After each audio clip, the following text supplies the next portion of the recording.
Lorsqu'on calcule le volume d'un prisme ou d'un cylindre, en fait, on va imaginer qu'on a, supposons qu'on a un prisme à base rectangulaire. On va imaginer qu'on a des feuilles de papier, donc le rectangle ici, qui sont empilées les unes par-dessus les autres. Donc à un moment donné, c'est tout le temps la même base, parce que les feuilles ont toutes la même surface, mais ces feuilles-là s'empilent pour former un prisme. Donc, pour calculer le volume, qui est ce qu'on remplit, donc quelle quantité de papier est-ce qu'il y a dans ma pile de papier, bien, j'ai besoin de connaître l'aire de la base de papier, puis j'ai besoin de connaître la hauteur. Le volume, c'est l'aire de la base fois la hauteur. C'est bon aussi pour des cylindres. Supposons que j'ai une assiette. Là, j'empile un gros paquet d'assiettes. Elles sont toutes identiques. Donc, en fait, je me trouve à avoir un cylindre, puis l'aire des bases, c'est l'aire d'une assiette. Alors, en fait, j'ai l'aire de la base, puis j'ai la hauteur. Alors, l'aire de la base fois la hauteur va me donner le volume. Si je regarde l'aire de la base, ça, c'est des centimètres carrés ou des décimètres carrés, en fait, des unités au carré. Puis, je vais prendre la même unité là, pour la hauteur, soit des centimètres. Ce qui nous donne donc, même chose ici, des centimètres carrés puis des centimètres pour la hauteur. J'ai donc des centimètres carrés multipliés par des centimètres. Et avec les propriétés d'exposant qu'on connaît, centimètres, je ne vois pas l'exposant, donc c'est 1. Ce qui fait même base centimètres. Multipliés ensemble, je peux additionner les exposants. 2 plus 1, ça fait 3. Ça me donne donc des centimètres cubes. On va y aller d'un exemple rapide. Alors, je vais prendre ça, l'amener dans le petit coin ici. Et premier exemple, on va mettre ça droit, c'est Q, parfait. Alors, premier exemple ici, supposons en jaune, je vais me dessiner un cylindre. En perspective cavalière, ça va bien, ça va vite. Et ce cylindre-là, son rayon, c'est 5 cm, puis sa hauteur, c'est 10 cm. Donc, si je prends ma formule, volume est égal à R de la base fois la hauteur, c'est égal à pi R carré fois la hauteur, pi fois 5 au carré, fois la hauteur qui est, je veux écrire sa valeur, fois 10, et 25 fois 10, c'est 250, donc 250 pi. Ça va être des centimètres cubes, et 250 fois pi, ça donne 785,398, et puisque pi est un nombre irrationnel, je n'ai pas de limite à la décimale, fait que je peux arrondir à 785,4 cm cube. Ça, c'est un exemple avec un cylindre.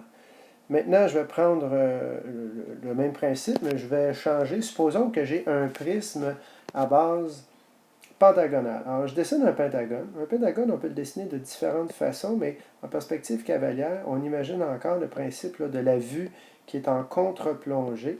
Donc, j'ai la vue de haut et en diagonale. Fait que je ne peux pas voir vraiment le pentagone régulier, mais on dit qu'il est régulier. Donc, je vais avoir une formule toute faite pour le calcul de son aire. Maintenant, j'y vais des mesures que je connais. Les mesures que je connais sont, je vais regarder ça en rouge. Alors, j'ai 4 cm de côté, C égale 4 cm. J'ai la base. Là, ça vaut la peine de se représenter la base ici sous forme le pentagone, puis de se rappeler que toute figure régulière, donc pentagone régulier, hexagone régulier, et ainsi de suite, se trouve à faire des triangles isométriques quand on relie les sommets au centre. Puis, dans un triangle, il y a une hauteur. Puis cette hauteur-là, c'est ça, l'apothème, qui est un nombre masculin. L'apothème. Donc ici, c'est savamment calculé. L'apothème de la base, c'est racine carrée de 12. Je l'ai calculé grâce à Pythagore pour être certain que j'ai la bonne mesure. Ça, c'est à peu près 3,464. Je marque racine carrée de 12 pour avoir sa valeur exacte. Puis sa hauteur va être de 15 cm. Alors, supposons que je mets des décimètres à la place. T'sais. Donc, on va y aller avec des décimètres, juste pour faire changement. Puis ici, c'est des décimètres. Voilà. Donc, je vais avoir des décimètres cubes. Alors, si j'applique la formule maintenant, Le volume est égal à l'air de la base fois la hauteur. R de la base, eh bien, j'ai NCA ou CAN, le CAN sur 2 fois la hauteur, parce que c'est un polygone régulier. N, c'est 5. La mesure du côté, c'est 4. L'apothème, c'est racine carrée de 12, divisé par 2, fois la hauteur, qui est 15. Je continue. 5 fois 4, 20, divisé par 2, 10. 10 fois 15, 150. J'ai donc 150 fois racine carrée de 12 comme mesure. 150 fois racine carrée de 12, ça donne environ 519,615, donc je peux dire 0,6 décimètres cube. C'est comme ça qu'on va appliquer les formules.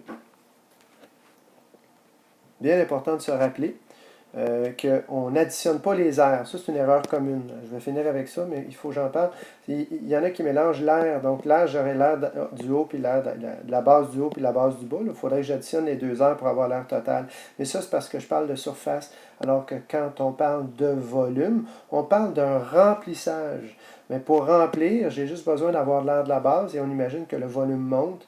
De la même façon que je remplis un pot d'eau ou de jus, bien, ça commence par s'étaler dans le fond. L'air du fond est couvert, puis après ça, ça monte à la hauteur désirée pour avoir un volume d'eau. Voilà.